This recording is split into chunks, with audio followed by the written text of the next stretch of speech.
Я лично предпочитаю работать дома, ну или в библиотеке, если нужно, на улице, если можно.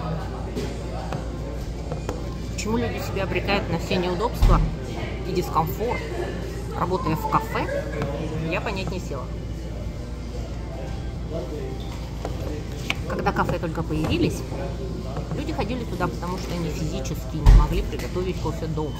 У них не было ни материалов, ни места, где повесить котелок над очагом. Ну, впрочем, справедливости ради. Я думаю, что большинство людей, которые сидят в кафе с лаптопами, это студенты. Они по сей день не могут приготовить себе кофе, потому что у них нет места развести костерок. Ну, мы, пожалуй, пойдем отсюда, потому что на дворе не 15 век Оттоманской империи. Сегодня я буду рассказывать о кофе и о местах, где его пьют.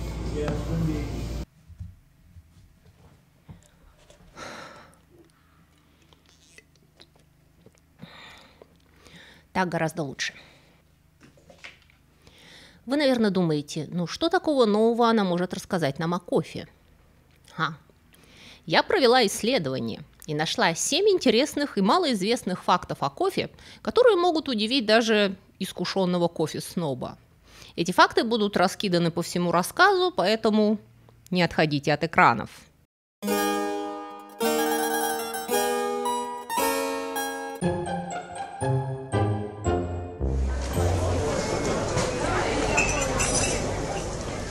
Человек открыл для себя кофе так давно, что мы даже не можем точно сказать, когда.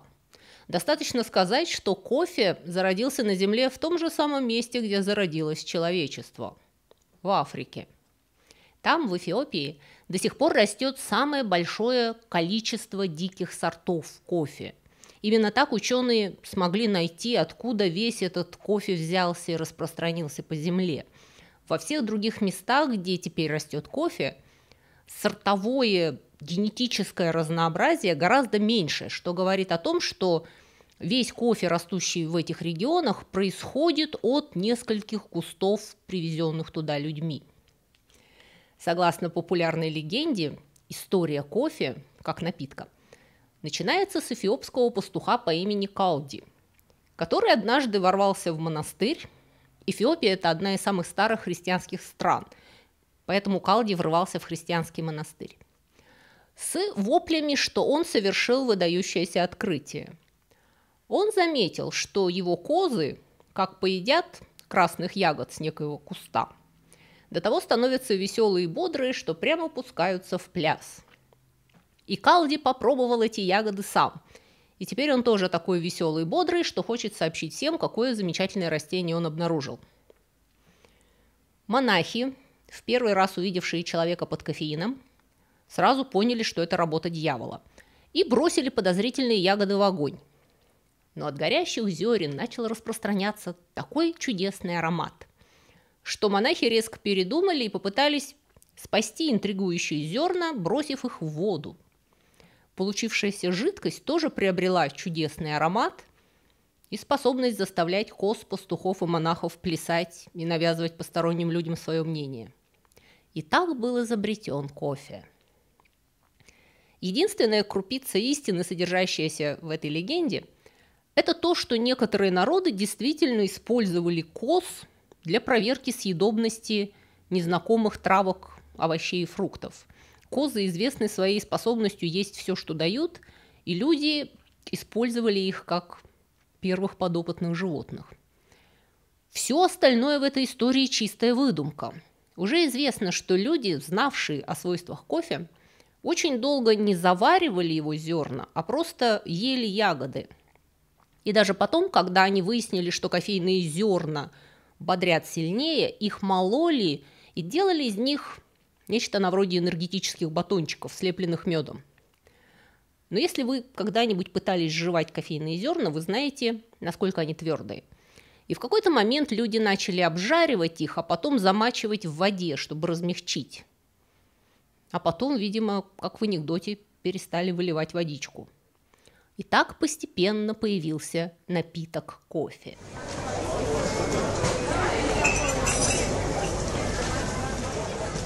концу 15 века берберийские купцы уже стабильно снабжали африканским кофе Йемен. Йеменский порт Мокка стал мировым центром кофейного импорта. И старый традиционный сорт кофе начал называться арабика, хотя он, строго говоря, родом из Африки, а не из Аравии. Кофе-факт номер 1. Напиток, который сейчас называется мокка, кофе с добавлением шоколада, получил свое название в результате путаницы. Йеменский кофе действительно иногда обладал легким шоколадным ароматом, но там никогда не добавляли в кофе шоколад, потому что его там не росло. Шоколад был завезен из Америки в Италию в 17 веке, и там, в Турине, его начали добавлять в кофе с молоком. Только в 20 веке этот напиток начали называть кофе мокко. Исламские мистики, суфии, стали первыми энтузиастами кофе. Не буду притворяться, что я разбираюсь в суфизме, но я заметила, что все мистики, вне зависимости от национальности и религии, любят ночь и ночные мероприятия. И суфии были не исключением. Они практиковали длинные ночные бдения. Кроме того, они были из тех экстатических сект, которые любят приводить себя в экзальтированное состояние, сливаясь таким образом с Богом. Неудивительно, что кофе быстро стал незаменим для суфиев, а странствующие дервиши довольно быстро распространили кофе из Южной Аравии по всему исламскому миру. К началу XVI века кофе уже хорошо известен в Египте и Северной Африке, а также в Малой Азии, и он занял особое место в стиле жизни правоверных мусульман. Поскольку алкоголь исламом запрещен, то это был альтернативный напиток, сводящий друзей вместе, благоприятствующий долгим разговорам и вообще светской жизни вне дома. Кофе тогда готовили способом, который мы сейчас называем по-турецки. Сначала зерна поджаривали, потом толкли или растирали в ступе. Ручные мельницы появились позже.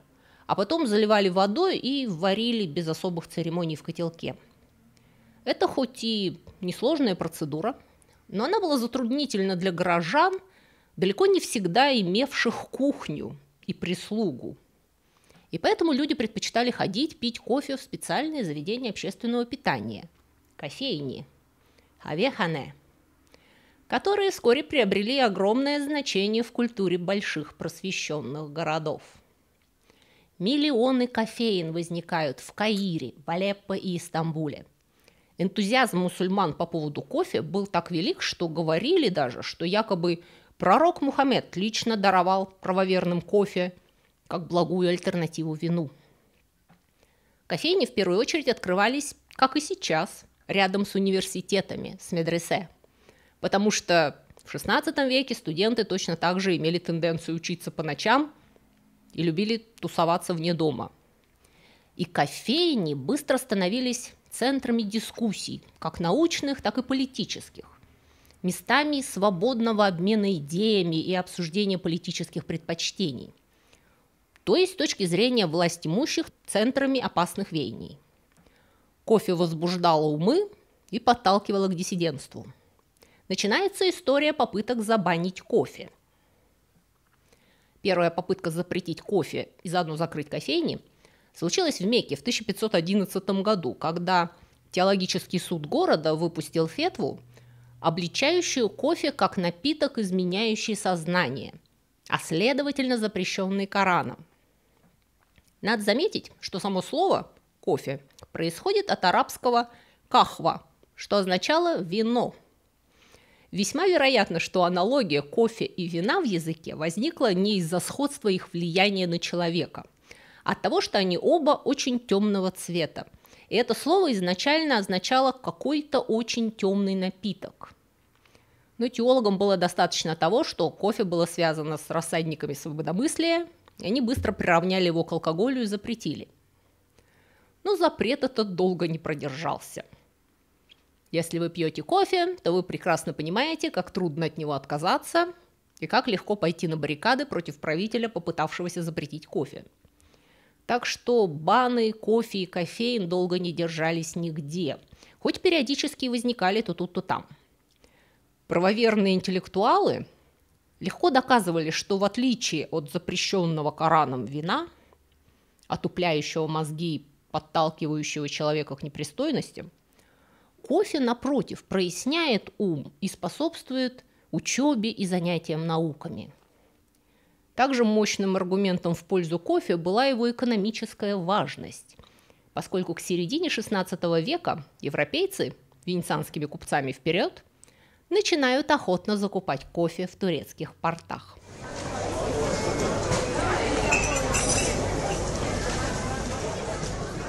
Итальянцы весьма вероятно были первыми европейцами, распробовавшими кофе. Но они далеко не сразу его прямо полюбили всей нацией.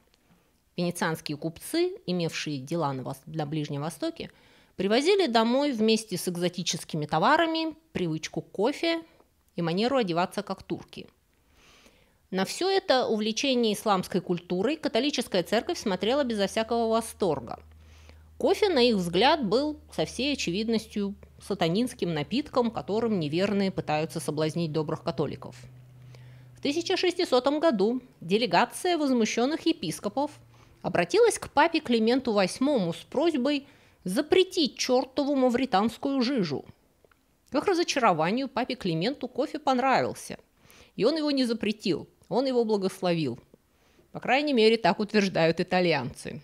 Итальянцы знают кофе. Не зря, когда вы сейчас приходите в серьезную кофейню в любой стране мира, вы немедленно переходите на итальянский. Большой черный кофе. Что? Большой черный кофе.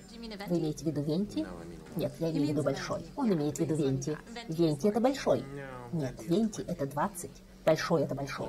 На самом деле тол – это большой, а гранде – это большой по-испански. А венти – это единственное слово, которое не означает большой, а также единственное на итальянском. Поздравляю, вы дура на 3 языках. В 1683 году Вена второй месяц отбивалась от войск османов. Переводчик, выбившийся в купцы, Ежи Францишек Кульчицкий, вызвался пробраться из осажденного города, миновать оцепление турок и привести подмогу. Кульчицкому удалось миновать посты врага, добраться до герцога Лотарингского, и осада с Вены была снята. В награду венцы предложили герою взять что угодно из захваченных при отступлении османов богатств. Ко всеобщему изумлению Кульчицкий выбрал несколько мешков непонятной зеленой фасоли, которую приняли за корм для лошадей. Но Кульчицкий, полиглот и путешественник, знал, что это такое. Это был кофе, еще неизвестный в Австрии, Священной Римской империи на тот момент. Кульчицкий открывает первую кофейню в Вене, и он начал подавать кофе с молоком и сахаром. Оттуда венский кофе «капуцинер» распространился по всей Европе и превратился в сегодняшний всемирно известный капучино – кофе с пеной взбитого молока, похожий на цвет ряс монахов-капуцинов. Кофе-факт номер 2. Когда вы заказываете капучино в продвинутом месте, бариста может вас переспросить: dry or wet? Сухой вам или мокрый? Сухой капучино содержит практически одну молочную пену, а мокрый – много молока и немного пены. Там же в Вене кофе начали фильтровать, произведя небольшую революцию в изготовлении этого напитка. Вообще существует ровно 2 базовых способа приготовления кофе – завариванием и фильтрацией. Заваривание, когда кофе погружается в воду и настаивается, неважно как, это ваша турка, френч-пресс, аэропресс и cold brew. Вся вода и весь кофе находятся некоторое время в полном контакте. Это древнейший, самый простой и самый эффективный способ. Старинные европейские кофейники представляли собой высокий чайник со встроенным фарфоровым ситом, куда насыпался молотый кофе, заливался водой и настаивался. Более новый способ приготовления кофе – это когда вода или водяной пар пропускаются сквозь кофе, лежащий на каком-то фильтре. То есть кофе не стоит в воде, вода проходит насквозь. Это ваши конические фильтры, гейзерные кофеварки, неаполитанская кукумела и эспрессо-машины. На Востоке так не делали. Это новый способ. Европейцы придумали способы пропускать воду сквозь кофе, уменьшая время экстракции и уменьшая горечь получившегося напитка. Потому что вообще весь европейский кофе того времени был довольно гадостным. Европейцы экспортировали кофе исключительно из Аравии, из порта Мокка. И Османская империя, на тот момент владевшая югом Аравийского полуострова, прекрасно осознавала коммерческое значение этой монополии и строго следила, чтобы из страны не вывозили схожие зерна. То есть весь кофе перед продажей в Европу варили или обжаривали, а потом везли морем в отнюдь не герметичных ящиках на деревянных протекающих кораблях. Если он после этого чем и пах, то разве что водорослями и гнилью. Кофе-факт номер 3. Существует два устойчивых поверья относительно связи степени обжарки зерен и количества кофеина в кофе. Одни люди уверены, что сильнее обжаренный кофе, French Roast, например, содержит больше кофеина, потому что получаемый из него напиток насыщеннее по цвету и вкусу. Другие люди уверены в обратном, что более светлые зерна имеют больше кофеина, потому что обжарка разрушает химические вещества и кофеин в частности. Ни те, ни другие не правы. Оказывается, обжарка вообще не успевает повлиять на количество кофеина в кофе. Даже самый черный кофе обжаривается всего около 15 минут при температуре гораздо ниже той, которая могла бы разрушить кофеин. Пренебрежимо малая разница в содержании кофеина образуется от того, что сильнее обжаренный кофе суше и более пухлый, более объемный. Поэтому на значительный объем зерен кофеина в кофе слабой обжарки выходит чуть-чуть больше, но это пренебрежимая разница. Основная разница в кофеинизированности кофе происходит от сорта зерен и способа приготовления кофе и концентрированности напитка. Робуста содержит почти в 2 раза больше кофеина, чем арабика. Быстрая заварка дает меньше кофеина, чем медленная. Ну и, разумеется, чем больше объем кофе на объем воды, тем он крепче и сильнее вставляет. Благо, поначалу европейцы воспринимали кофе исключительно как лекарство, поэтому к его вкусу и запаху никто сильно не придирался. Кофе излечивал меланхолию и несварение желудка, а также, по уверениям некоторых, подагру, оспу, цингу и алкоголизм. Его продавали в аптеках по страшным ценам. Но постепенно кофе перестают принимать как лекарство и начинают пить для удовольствия. Но для этого голландской Остинской компании нужно было разбить монополию османов, выкрав из Аравии сырые кофейные зерна и вырастив кофейные кусты сначала в амстердамских теплицах, а потом в голландских заморских колониях на Яве. Вскоре Ява почти полностью взяла на себя снабжение европейского рынка, и кофе превратился в самый демократичный напиток после пива. Вы, наверное, ожидаете, что я сейчас буду рассказывать про Италию, родину эспрессо, или про Францию, страну, ставшую синонимичным с кафе. Но нет. К концу 17 века центром кофейной культуры в Европе становится, вы удивитесь, Великобритания. Потому что если Италия придумала кофе, Британия придумала кофейни.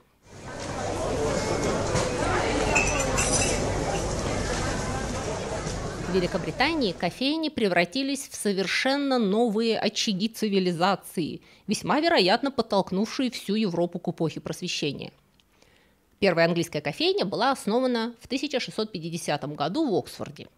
И точно так же, как в исламском мире, кофейни продемонстрировали исключительную комплементарность с университетами.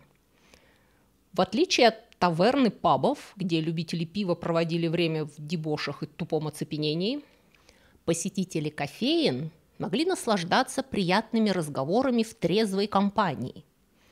Кофе подстегивал остроумие и провоцировал интеллектуальные беседы. Кофейня была местом для интеллигентов и умников, а не для плебеев и пьяниц. При этом атмосфера там была совершенно демократичной. В обществе, которое придавало огромное значение классовому и экономическому статусу, кофейни были уникальными заведениями, не признающими сословных границ. Согласно первым опубликованным правилам кофейни, напечатанным в 1674 году, среди всех посетителей должно было царить равенство, и ни один человек, кем бы он ни был, не обязан уступать свое место человеку более высокого звания. Любой, у кого был пенни, мог войти внутрь. Кофейни превращаются в грошовые университеты, как их называли. За пенни вы получали там чашку кофе и неограниченный доступ ко всей мудрости мира, потому что вы могли сидеть там сколько угодно и слушать, как лучшие умы своего времени обмениваются мнениями и знаниями. Это был клуб для людей, смыслом существования которых были дебаты. Оживленные, но цивилизованные. Эрудированные, но не занудные. В кофейнях царил вежливый и сдержанный стиль беседы. И если начиналась ссора, зачинщику полагалось в наказание угостить обиженного чашкой кофе. Споры на религиозные темы были запрещены. Также были запрещены алкоголь и азартные игры. Алкоголь был под запретом настолько, что даже появившийся был обычай говорить тост, прежде чем отхлебнуть кофе, быстро увял, потому что это слишком сильно ассоциировалось с пивной и не соответствовало тону заведения. Учитывая, что до этого основным напитком англичан было пиво и сидр, которые они пили с утра до вечера, не глядя на возраст, появление безалкогольной альтернативы, мы говорим о времени до чая, не могло не оказать положительного влияния на состояние умов. Распространение в Великобритании кофе заложило основы для поистине впечатляющего экономического роста в последующие десятилетия, потому что люди впервые стали ясно мыслить. Так начиналась эпоха просвещения. Кофе факт номер 4. Кофе не отрезвляет, вопреки распространенному мнению. Кофеин не является антиподом алкоголя. Он вас бодрит, но не трезвит. Выпив кофе, вы остаетесь таким же пьяным, просто к тому же еще и нервным. К началу XVIII века в Лондоне было больше кофеен, чем в любом другом городе мира, за исключением Константинополя. Лондонские кофейни успешно пережили два серьезных кризиса, а именно эпидемию чумы и Великий Лондонский пожар. Даже после чумной эпидемии выжившие лондонцы продолжали посещать свои любимые кофейни, хотя они уже не пускались в беседы с незнакомцами с обычной свободой. Прежде чем войти, они осматривали зал и не приближались даже к близким друзьям, не осведомившись предварительно о состоянии здоровья семьи и не получив заверения об их благополучии. Английские кофейни предлагали клиентам, помимо кофе и разговоров, различные виды печатной продукции, газеты, журналы и даже некоторые новейшие книги, которые вы могли почитать, пока пьете свой кофе, и тут же обсудить с другими посетителями. Газеты отправляли специальных гонцов обходить все кофейни с горячими новостями. Кофейни выпускали свои собственные новостные листки. И из них возникли журналы «Татлер» и «Спектейтор». И, разумеется, устные сплетни, по какой-то причине не добравшиеся до печати, служили важнейшей причиной, почему все лондонцы с самого утра стремились в свою кофейню. Но помимо общих новостных центров, кофейни быстро стали неформальными бизнес-центрами, объединявшими профессионалов различного профиля. Деловые люди, хотевшие с кем-то встретиться, не спрашивали адрес человека, а спрашивали, в какую кофейню он ходит. Можно было даже оставить в кофейне письмо для постоянного клиента, и оно надежно доходило до адресата. Постепенно кофейни начали специализироваться. Гришин, греческий, был для членов научного королевского общества, где пили кофе самые именитые умы Британии, включая Ньютона и Галлея. А кофейня Ллойда стала местом встречи судовладельцев, капитанов кораблей и страховщиков грузов, которые могли найти там деловых партнеров и справиться о состоянии дел в заморских странах. И это постепенно превратило Ллойда из кофейни в величайшую страховую фирму Европы. Джонатанс, открытый в аллейке рядом с биржей, размещал на стенах цены на акции и на оптовые товары. И брокеры, изгнанные из биржи за буйное поведение, нашли там постоянный приют. Джонатан станет сценой бурных перипетий скандала с компанией Южных морей и других финансовых скандалов и паник того времени. Кофе-факт номер 5. Много людей уверены, что кофе-эспрессо содержит очень много кофеина. Но это не совсем так.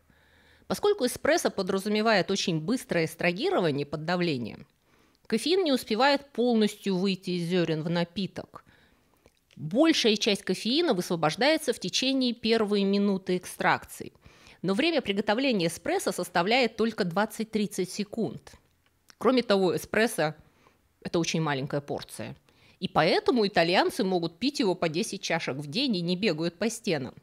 Самый насыщенный кофеином вид кофе – это cold brew, холодная заварка, когда вы заливаете кофе водой или молоком на целые сутки.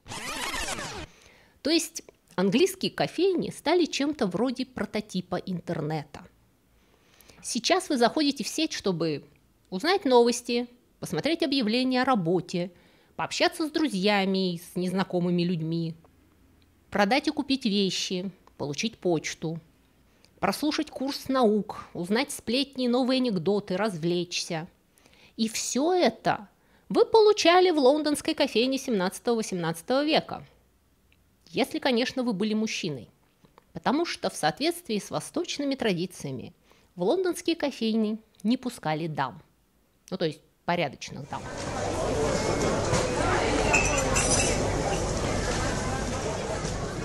В отличие от Италии и Австрии, в Англии приличные дамы в кофейне не ходили.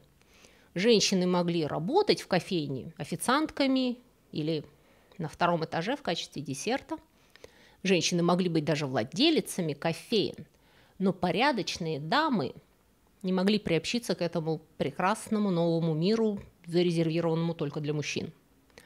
И очень скоро обиженные британки, чьи мужья начали возвращаться домой затемно, пахнущие кофе, дешевыми духами и новыми политическими веяниями, окончательно взбеленились и явно в соавторстве с владельцами пивных, у которых кофейни отбирали клиентуру, написали припотешный и довольно непристойный меморандум. После яростного расследования и дискуссий между учеными умами мы можем приписать разразившуюся катастрофу ничему иному, как чрезмерному употреблению этого новомодного отвратительного языческого напитка под названием кофе, который так опустошил организмы наших мужей и искалечил наших отборных кавалеров, что они становятся такими же бесплодными, как те пустыни, откуда, как говорят, взялась эта несчастная ягода. Ибо постоянного опрокидывания этого злосчастного напитка достаточно, чтобы околдовать 20-летних мужчин и завязать гульфики безо всякого колдовства. Это делает их такими же тощими, как голод, такими же раздираемыми, как зависть, или как старая жалкая калоша, подмятая инкубом. Они выходят оттуда, не имея ничего влажного, кроме сопливых носов, ничего не гнущегося, кроме суставов, и ничего стоячего, кроме ушей. Это был самый приличный фрагмент этого сочинения, полный текст лежит в интернете, ссылка внизу. Разумеется, на самом деле меморандум этот писали, скорее всего, не женщины.